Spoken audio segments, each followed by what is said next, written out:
Accelerating beyond the pale. 3.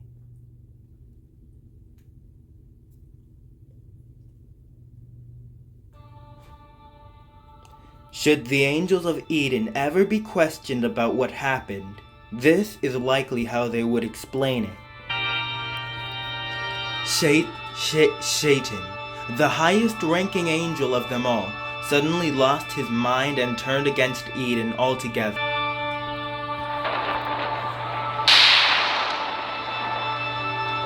This was an act of high treason against his Lord, against his God.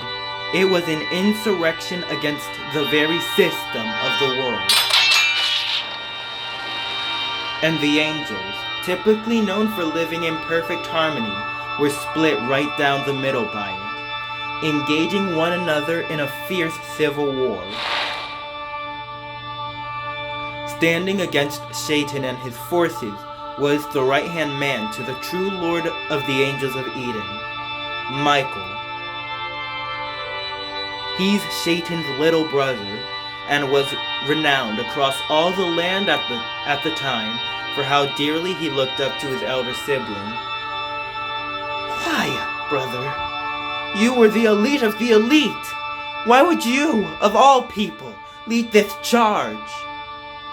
Michael's big brother sat at the very top of the hierarchy. He was practically the face of the system, and Michael just couldn't figure out why he, of all people, would lead a rebellion.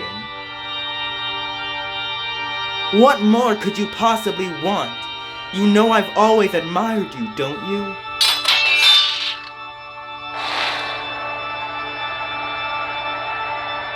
After an intense battle, Michael had managed to thoroughly best his insurgent brother, casting him down from the heavens. And in that moment, he had taken his big brother's place in the hierarchy, now occupying the top seat among the angels. He caught no glimpse of his brother's face as he fell. The entire event played out as though his big brother were a shooting star tracing a line across the night sky in an instant.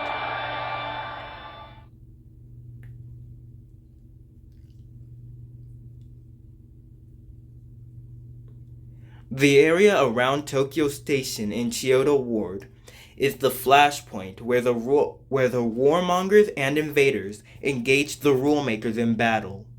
World representatives from over a dozen worlds who embodied the very systems of those worlds clashed like thunder throughout the region.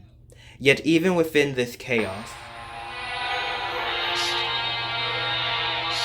several of the world representatives begin to notice a disturbance in the sky, or perhaps it originates from somewhere even higher than the sky. They look up. It's as if stars have begun raining down like fireballs from somewhere far, far above the heavens.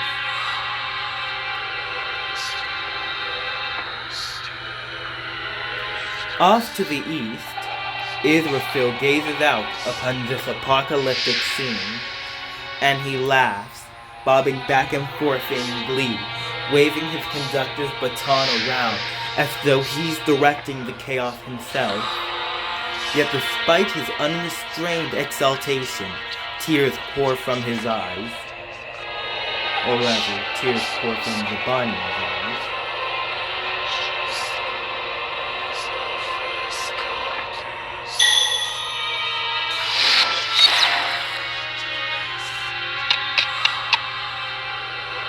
Meanwhile, in the midst of your own battle, one of the Rulemaker's troops runs up to Baphomet and whispers something into their ear.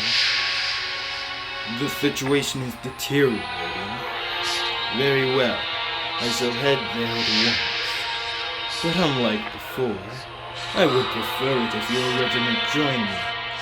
Then, I feel like, we might just be able to salvage the situation. In Professor Onyankotan's absence, I am the most knowledgeable about reconstructive surgery, after all.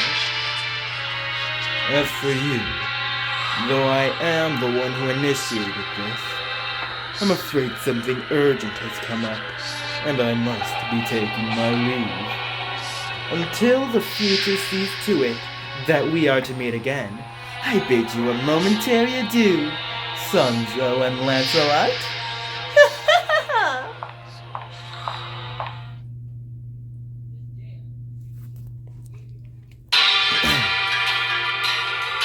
As soon as Baphomet withdraws, you immediately set about exchanging intel with the other units. Bonavada. I'm the guild master of the Arcara Wanderers. The name's Bohemia, but you can call me anything you'd like. Bohemio follows his cheeky greeting with a sexy wink. I'm so grateful to you for saving me. You and your jolly old Eek and your Zish are truly on point. Nice to meet you, Bohemio.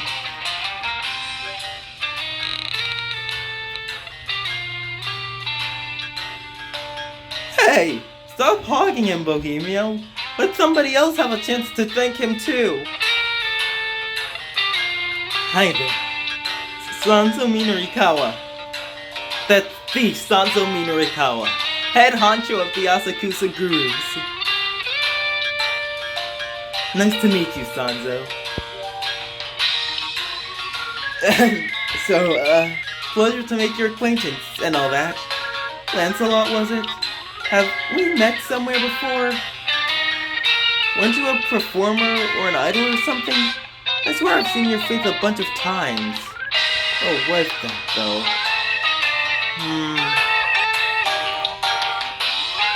Oh, that's it. Aren't you the model from... Aren't you the model from my favorite underground video? Hard to forget that face and that body, you know?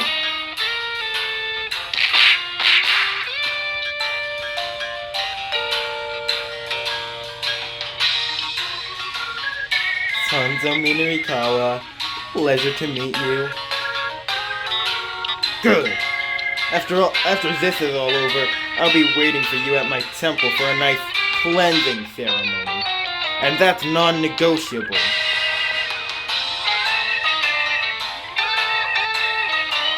What happened with you two? How come you're together here?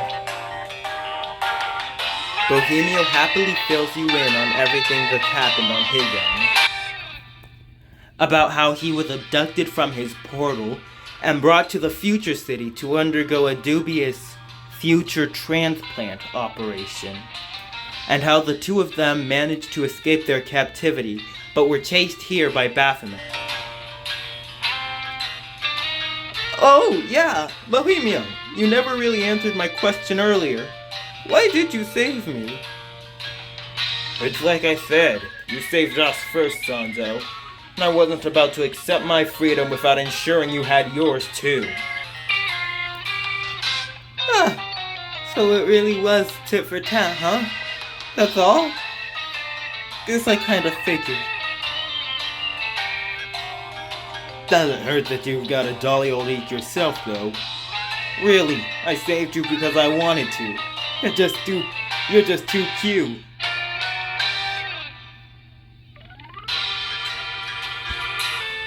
Well now, you certainly got game. True to your name, a natural bohemian. How about you give me some of that too? Yeah, gladly, as much as you'd like. No need to feel you've been had, as I've still yet to have you. No need to feel you've been had, as I've still yet to have you.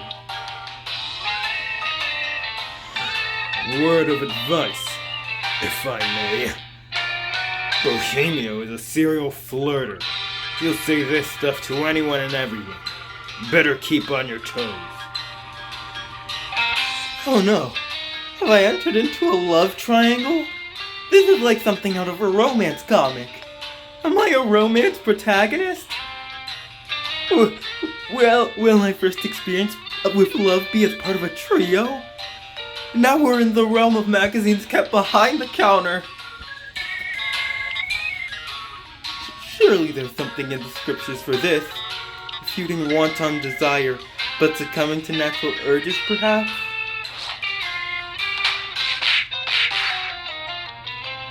Thank you.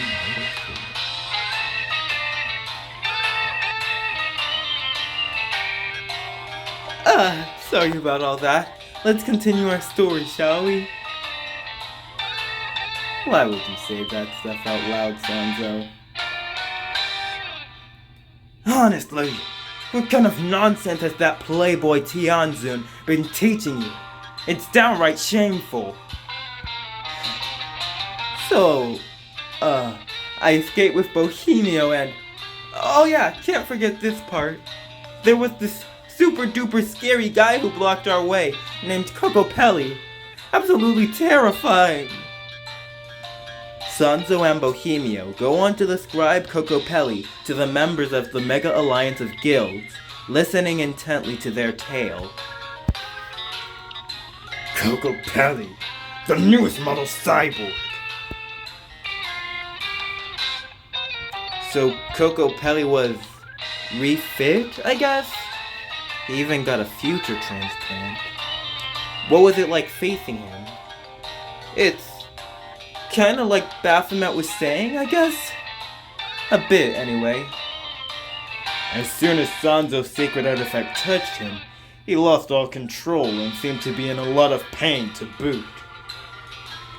Hey now, I'll thank you not to speak ill of my scriptures like that. They don't bring pain, they bring blessings.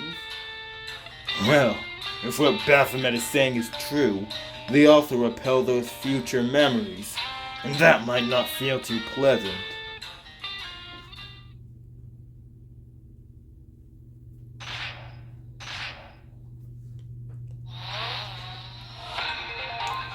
Target has been sighted. Proceed to neutralize.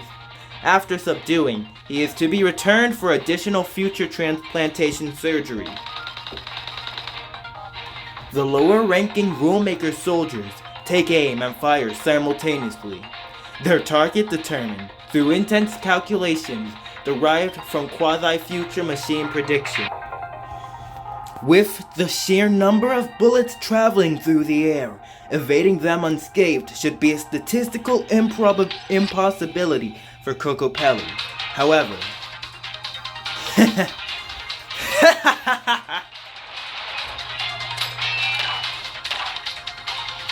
What? Cocopelli meets this volley with but a single shot, aimed so perfectly as to ricochet repeatedly and take down soldier after soldier. Shaken by the sheer improbability of this outcome, the soldiers unconsciously slink back from their cyborg opponent.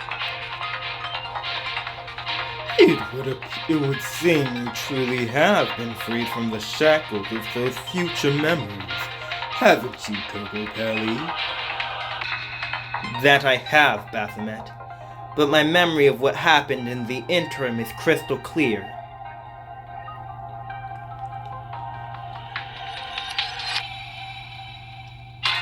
I was found collapsed here, and you took me in and performed the future transplant on me. A voice within kept telling me I had no choice but to do as you said. Well, nothing would please me more right now than to study how a body reacts upon rejecting the future transplant for science. Baphomet smiles widely, joyously, before taking a fighting stance toward Cocopelli.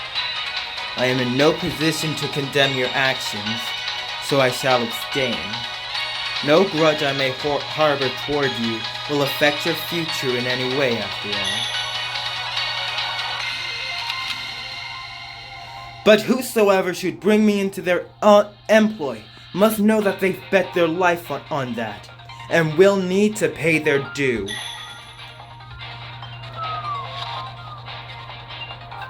Baphomet attempts a sudden gambit, enlarging themselves in an instant and lunging for Kokopelli.